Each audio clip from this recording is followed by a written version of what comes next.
नमस्कार दोस्तों, मेरे YouTube चैनल में आप लोग का स्वागत है। मैं एक बेटा तिलक गीत गाने जा रही हूँ। अच्छा लगे तो कमेंट में बताएं हम लोग कैसा लगला।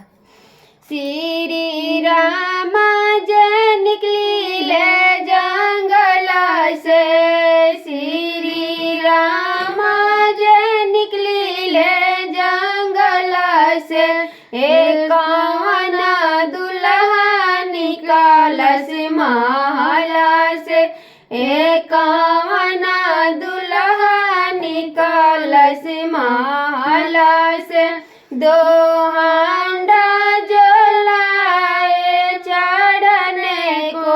दो हांडा जलाए चढ़ने को, दो मोती जलाए दिखाने को, दो मोती जलाए दिखाने को, उजे मोती जे फुटेला चुनुक से, उजे मोती